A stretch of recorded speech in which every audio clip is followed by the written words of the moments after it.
એક ઘરે ગયા એટલે ગોમને જો ભાઈ 4 જણા બેઠેલા એટલે કીધું કે ભાઈ કોના કોઈ ભગત ખરું? હું વીરપુરમાં આવેલો છું એક વખત, આ બીજી વખત આવ્યું, પણ એ વખતે ઓળખાણ નથી.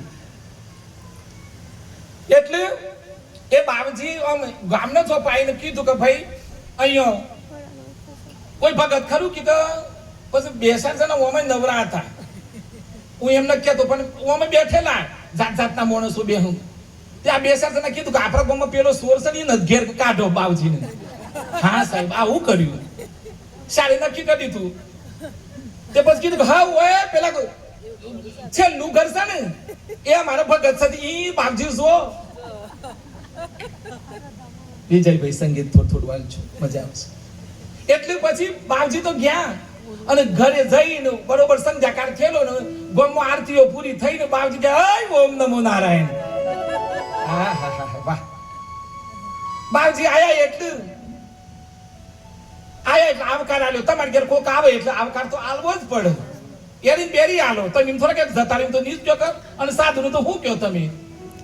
તે બાપજી રૂપારો ખાટલો ઢાર્યો, સરસ મજાની નવી રજાઈ પોથરી બાપ ઓશીકું મેલ્યું, સરસ મજાનો નવો ઓસાર ઓઢવાનું એ આલી દીધું.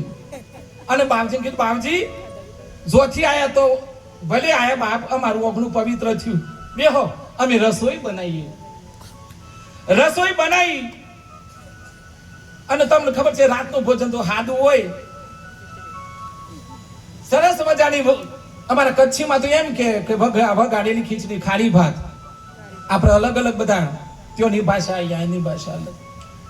રૂપારી ખીચડી બીચડી બનાવીને બીજું હાથી જે કહીને બાપજીને તો કીધું બાપજી તમે તારા ઠાકોરજીને, એ તો ઠાકોરજીઓ સોથી યાદ આવે પછી કહું તમને મજા આવે.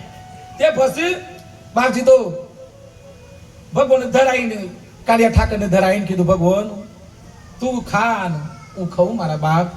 ભગવાનને ધરાયું.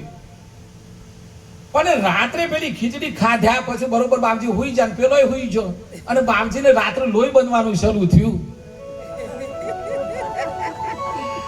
લોહી બનવાનું શરૂ થયું અને બાપજીને વિચાર બદલા ના બાપ. બરોબર 1-2 વાગ્યા બધો ઘસઘસાટું આખું ગોમ હુઈ કૂતરોય સ્વંત થઈ ગયેલો અને બાપજીને વિચાર બદલાને ઓહો નવું ગાદલું, નવું ઓસાર, નવું ઓશીકું અને નવી રજાઈ લાવો તાને બધી. અને બાપજી તો ખબર મેલ્યું થેલો એ ભરાય. બાપજી તો ઉપર્યા 2 વાગ્યાના.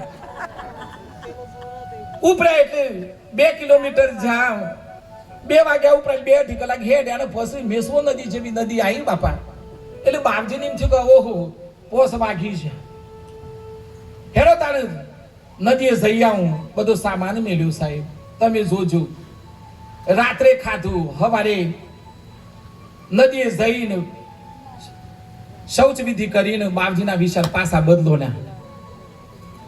બાપજીના વિચાર બદલો ને એટલે પછી કીધું કે અરર હું તો સાધુ અને હું તો ઓશીકું રજાઈના બધું સો લઈને હેડ્યો છું. એ તો તમને લાગે આપણને ઘણી વખત વિચાર આવે. તે પછી બાપજી કીધું કરે રે આ તો મેં તો ભૂલ કર્યું, તો સાધુ છું અને કોઈનું લેવાય આવો ક્યાંથી વિચાર આવ્યો? નક્કી અનાજમાં કોક કારું છે. અને પછી બાપજી તો સાહેબ બધું ખબર મેલી પાછા ઘેર થયો. ગયા પેલાને ઘેર કીધું ભાઈ તમે હું ધંધો કરો છો? માથું ના લગાડતા હું રાત્રે 2 વાગે તમારી ખીચડી ના બધું ખાધું ને પછી હું તો જ્યો ને પછી પાછા વિચાર બદલો ને તમે હું ધંધો કરો? એટલે પછી કે બાબજી હું વાત કરું, અમે તો ભગત નથી ને કશું નથી. કે અમન તો કાઢ્યા કે તમે ભગત છો? કે અમે તો કશું નથી, અમે તો દને બધાનું હલી લઈએ છીએ ને રાત્રે હલ્યા દન હુઈ જઈએ. હા ઘણા એરંડા હલ, ઘણો મફરી ઉપાડ્યો તું હલ, હે ઘણો મરસો ઉતારી દી, ઘણો રેગડો ઉતારી દી, ઘણો કે ગોમને તો પજાવું છું અને પછી જતા જતા પાછું બોલો ભરાઈ જાય. એ સોચ્યો તો કે હેતરે જઈતી. એટલે અન્ન બદલાય બાપ. અન્ન પહેલું જીવનમાં મારે તો શું કેવું બાપ, તમે બધા વડીલો છો, મારે વીરપુરની વડીલ માતાઓનો વડીલોનો હું કોટી કોટી વંદન. હું તો બાળક છું સાહેબ, પણ એક નક્કી છે પવિત્ર જમજો, ઠાકોરજીને ધરાઈને જમજો સાહેબ. હાલો બીજું ભજન લઈએ.